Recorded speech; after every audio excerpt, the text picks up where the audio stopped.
자, 오늘 네 번째 시간, 보이는 게 다일까라고 제가 제목을 좀 줄여봤는데, 뭐 이런 얘기를 지금 이분이 하고 계시죠. 최훈 선생께서. 요약을 한번 해보겠습니다.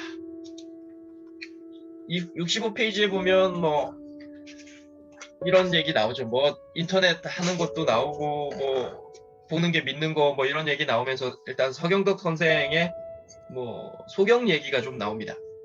뭐 전혀 보이지 않았다가 40년 뒤에 눈이 바로 뜨이면서, 우리 보통 말하면 뭐 집을 못 찾아갔다.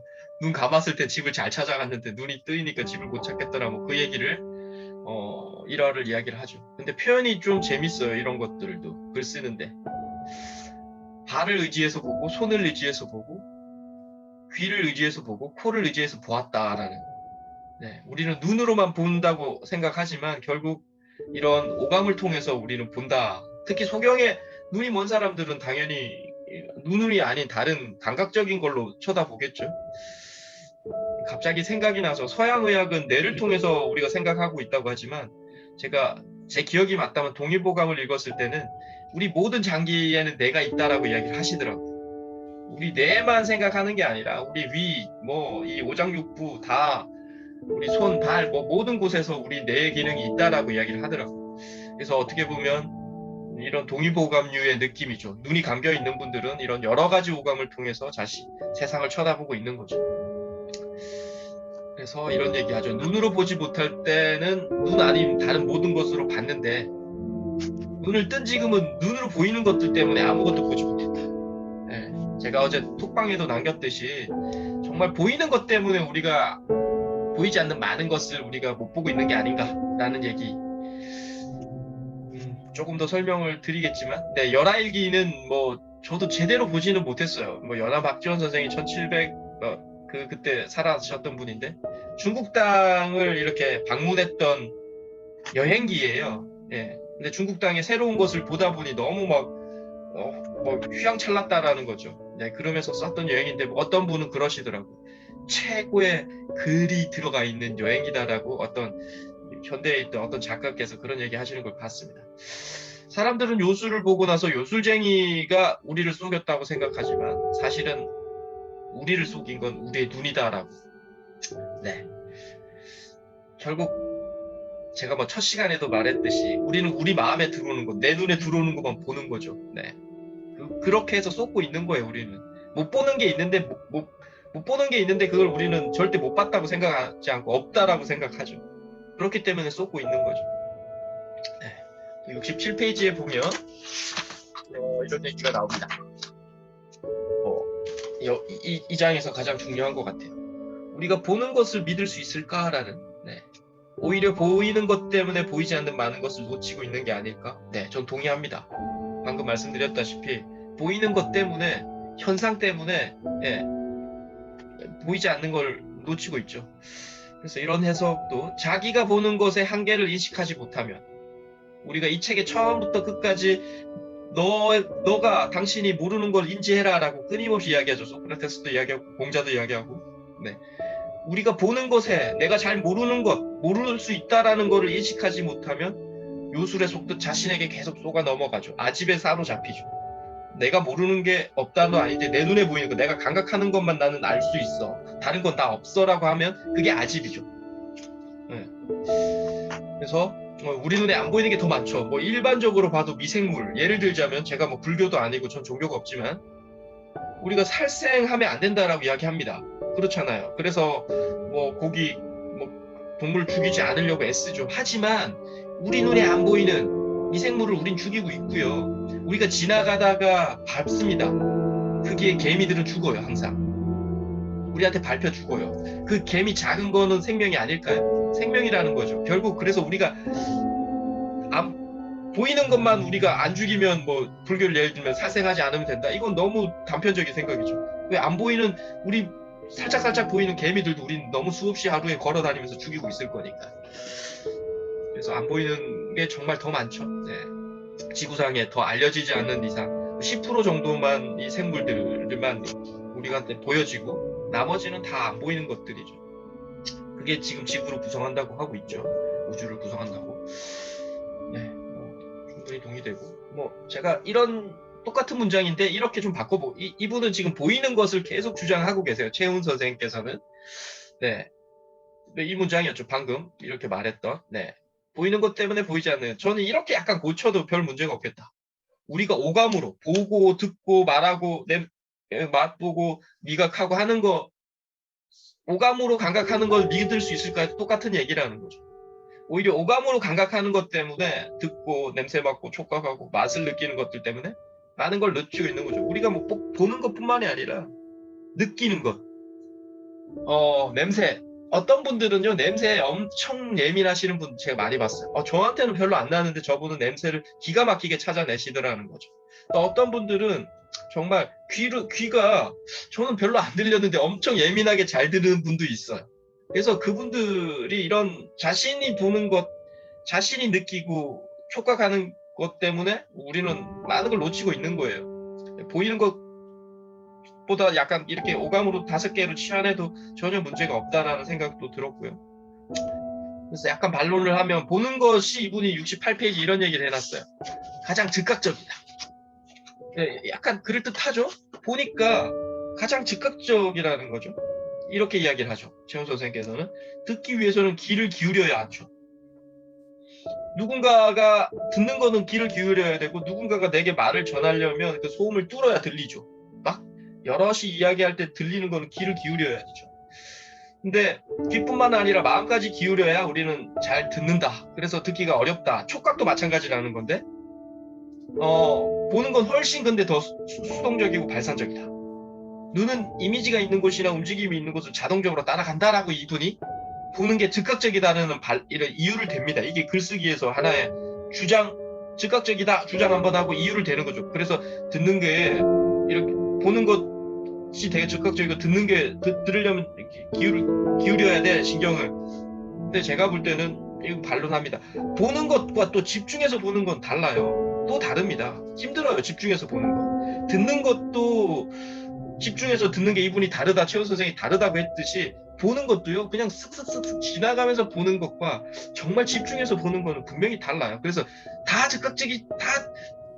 보는 게 꼭 즉각적이지 않아요. 똑같아요. 뭔가를 끄집어내려고 보는 것과 그냥 듣는 것, 집중해서 듣는 것 다르듯이. 네. 그렇다라는 얘기를 약간 잠깐 반론하고 싶고, 말씀드렸다시피 글쓰기 관점에서는 글은요, 어떻게 보면 되게 단순하다고 표현하는 웃기지만, 글은 제가 이런 얘기하죠. 주장, 이유, 사례면 끝난다고. 주장이 들어가고, 이유가 들어가고, 관련된 사례가 들어가면 게임이 끝나요. 그냥 한 꼭지가 완성이 돼요. 모든 글은 다 그 세 개로 움직여요. 주장, 이유, 사례. 그게 주장이 먼저 나오든 사례가 먼저 나오든 이유가 먼저 나오든 주장, 이유, 사례예요. 자, 여기서 이분이 주장을 딱 댔죠. 보는 것이 감각 중에서 가장 즉각적이야 라고. 그런데 그러면서 사례를 듣기는 이래요. 촉각도 그래 하면서 이제 보는 게 즉각적이라는 걸 주장을 하는데 주장의 이유를 이렇게 대면서 그게 좀 그럴듯하면 글이 돼요. 아마 우리 선생님들도 보면서 보는 게 즉각적인가? 이 퀘스천을 가지신 분도 있고 안 가지신 분도 있지만 안 가지신 분들은 그 이유 사례를 쭉 들으면서 그럴듯하네 하면서 넘어가신 거예요. 근데 제 눈에는 이분이 뭐 이렇게 이걸 주장하실 것까지는 난 반론할 수 있을 것 같은데 라고 이분하고 책에서 이야기를 한 거죠. 저는 반론을 한 거죠. 그래서 우리가 지금 제가 반론을 집중하는 게 아니라 글쓰기 관점을 보면 어떤 주장을 내놔도요. 그 이유나 사례가 독자들이 읽을 때 그렇지 하다 보면 그건 한 꼭지가 돼요. 괜찮다라고 느낀다는 거죠. 그래서 책에 정답은 없어요. 제가 책 쓰기 수업에도 말씀드렸죠. 어떤 주장이든 이유 사례를 들 수 있으면 그거는 글쓰기나 책 쓰기나 강의도 마찬가지로 강의도 주장을 대고 이유 사례를 들잖아요. 그러면 그냥 그럴듯하면 넘어가는 거예요. 사람들 그렇지 하면. 지금 이분이 썼던 게 저는 그렇다고 봤던 거죠. 즉각적이다는 거는 보는 것뿐만 아니라 다른 것도 마찬가지다. 네. 또 69페이지에 보면 신체의 감각들은 감각들은 세계에 대한 특정한 이미지를 형성하고 우리는 이를 통해 세계에 대한 알을 구성한다. 네. 감각이란 한없이 약하여 속기가 쉽고 특정한 감각을 마음에 새겨 넣음으로써 사물이나 사건에 대한 편견을 형성하는 거다. 네, 첫 시간부터 계속 말하는 것 같아요. 뭐 예를 들면 여기서 뭐 우연히 목격한 친구의 어떤 행위 예를 들면 거짓말 잘 안 하는 친구인데 거짓말하는 모습 우연히 우리가 눈으로 목격했다, 들었다.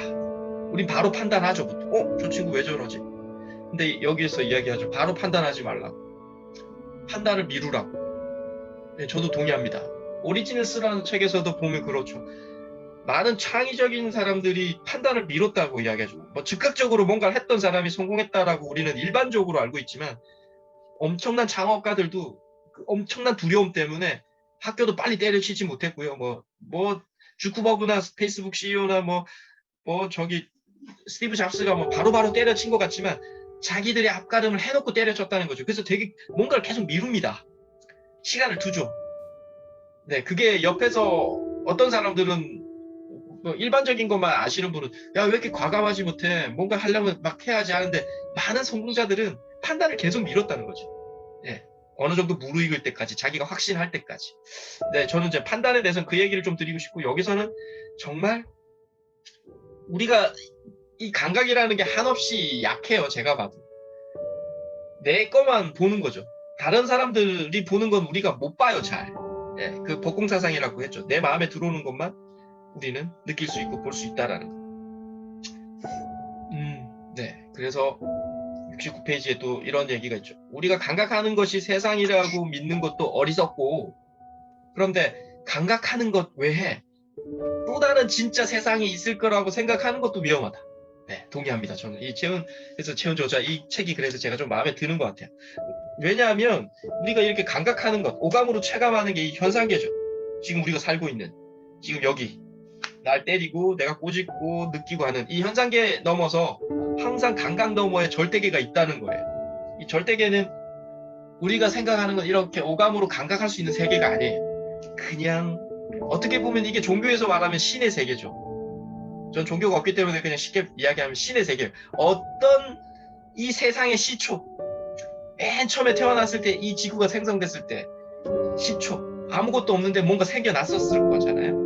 요 시초가 절대계라는 건데, 이게 좀 철학에서 말하는 로고스가 절대계죠. 뭔가 시발점, 우리가 생각하게 하는 우리가 예를 들면 감각하게 하는 것도 왜 우리가 이렇게 아프게 느끼지라는데, 이 아프게 느끼려고 하는 그놈, 이게 절대계라고 이야기하더라고요, 철학에서는.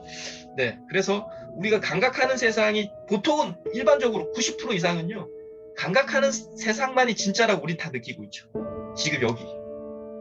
근데 감각하는 어떤 분은 또 이럽니다. 약간 이런 도에 관심이 있거나 뭔가 하시는 분은 감각하는 외에 뭔가 또 진짜 세상이 있을 거라고. 그게 절대계인데 제가 볼 때는 그것만 또 진실이라고 이야기하는 사람이 있어요. 제가 볼 땐 두 개가 다 짬뽕이 돼야 진실이에요. 네. 그리고 또 70페이지에 네, 똑같은 얘기를 계속하고 있습니다. 내가 감각하는 것이 세계의 전부가 아니라는 걸 인정해야 한다. 대부분 사람들이 지금 보고 듣고 느끼고 맛보고 냄새 나는 것만 진실이라고 하는데 그 너머의 세계가 있다는 것도 인정하시고, 네. 그래서 제가 게임은 게임일 뿐인데 게임의 세계를 현실과 혼동하는 분들도 있죠. 요즘에 이렇게 청소년들이나 게임에 너무 빠져서 범죄를 저질렀다거나 하는 싫은 분들이 있어요. 그런 분들도 그 게임 안에 있는 버추얼 그 안에 있는 세계와 지금 현실 세계를 우리 뇌가 혼동을 해버려서 생긴 일이죠. 가끔 이런 생각이 들 때가 있어요. 현실이 게임이 아닐까? 지금 우리가 살고 있는 이 세계가 이게 게임이 아닐까? 나중에 죽고 난 다음에 게임이었네. 내 영혼이 쳐다보면서 꿈이었네 그게. 우리가 이게 60년 80년이 길게 느꼈지만 꿈에서도 가끔 깨어나다 보면 그런 거 있잖아요. 이 꿈이었네. 진짜 생생하게 느낀 꿈이었는데 꿈이었구나 하면서 안심할 때도 있고 안타까워할 때도 있잖아요. 너무 좋았던 꿈이었으면. 그래서 어떻게 보면 꿈 딱 죽고 나서 아마 이런 느낌도 들 수도 있겠다.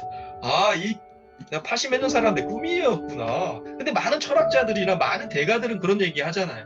우리 삶은 꿈이라는 얘기를 그냥 툭툭 던지는데 제가 볼 때 그 허투루 던지는 얘기는 아니에요. 분명히 그분들이 그냥 대충 꿈이었구나 하는 게 아니라 분명히 뭔가의 깨우침이 있었기 때문에 그런 꿈이었다라고 이야기할 수 있다라는 거죠. 저도 약간 그런 생각 들어요.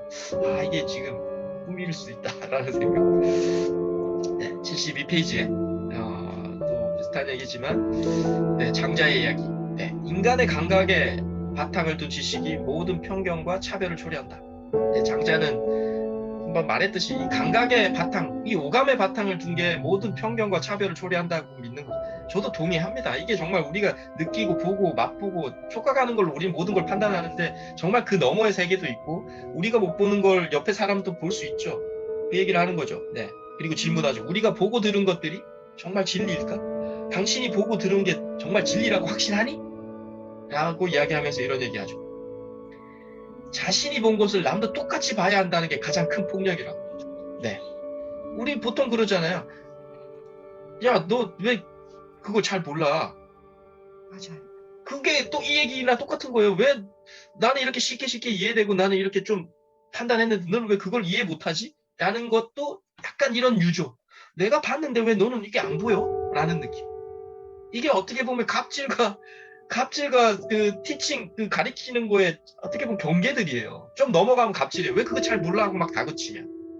네. 여하튼 내가 본 것을 니도 반드시 봐야 한다. 내가 들은 것을 너도 봐야 한다. 내가 감각했던 걸 너도 감각해야 한다. 네. 폭력으로 갈 확률이 크죠. 네. 우리의 알미란 어쩌면 각자의 감각을 중심으로 만들어낸 단편적이고 일그러진 파편에 불과하지 않을까? 네, 같은 얘기죠. 우리가 지금 안다라는 것, 여기서 이 책에서 왜 알고 싶어 하냐, 이 안다라는 것 자체가 우리가 어떻게 알고 있어요? 보고, 듣고, 느끼고, 맛보고, 촉각하면서 우리가 이 안다라는 거 느끼는 거잖아.